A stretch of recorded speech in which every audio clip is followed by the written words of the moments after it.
자, 치아가 안 좋아서 씹기 힘드는 사람이 현미식물식을 할 때 이렇게 하면 됩니다.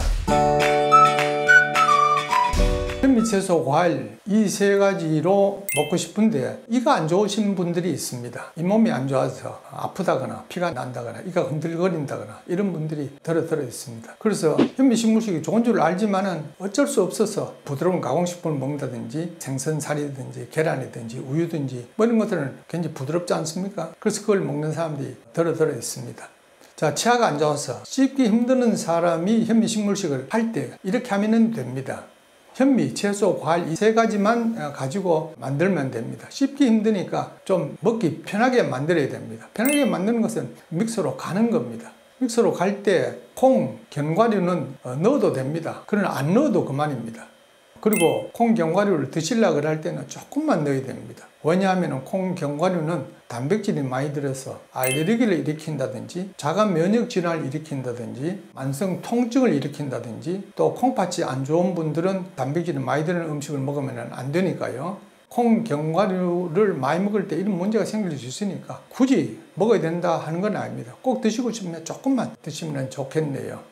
그리고 그것을 갈 때 너무 보드랍게 갈아서 뭐 씹을 것도 없다 할 정도로 갈지 말고 약간 좀 씹을 것이 있는 상태로 만드는 것이 좋습니다. 왜냐하면 사람은 이가 좀 안 좋더라도 약간 씹는 것을 계속을 하게 되면 이가 좀 튼튼해집니다. 안 써버리면 점점 약해집니다. 아주 단단한 것은 씹을 수가 없지만 너무 물처럼 만들지 마시라 그 얘기입니다.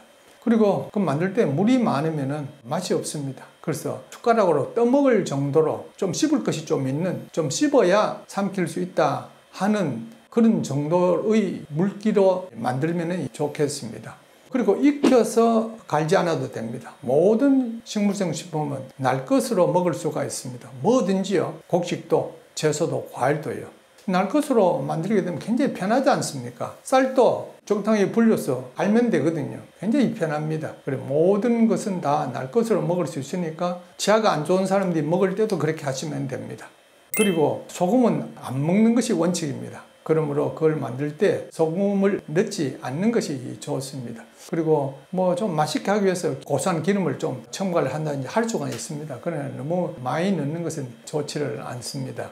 현미식물식을 하고 싶은 분들 중에 연세가 많아서 치아가 안 좋은 그런 분들이 있습니다만 그렇다고 아유 나는 할 수 없다 이렇게 생각하지 마시고 제가 이제 말씀드린 그런 방법으로 하시면 얼마든지 현미식물식으로 건강하게 살아갈 수가 있습니다. 자, 현미채소 과일 먹으면 염증이 없어집니다.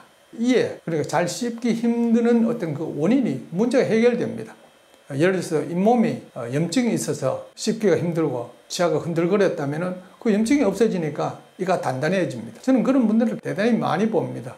힐링스쿨 오시기 전에 치과 예약해 놓고 오신 분 중에 이가 흔들거려서 이거를 빼고 임플란트를 해야 되겠다 이렇게 생각하고 있던 분이 힐링스쿨 졸업할 때에 대해서 이 문제가 해결이 됩니다.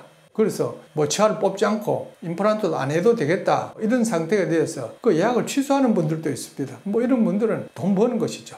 이럴 정도로 현미채소 과일을 먹으면 어떤 상태로 먹든지 씹어서 먹든지 아니면 갈아서 먹든지 간에 잇몸의 질병들이 크게 좋아져서 나중에 좀 단단한 것을 씹을 수도 있으니까 현미채소 과일은 씹기 힘든 분들에게도 반드시 해야 되는 그런 식생활입니다.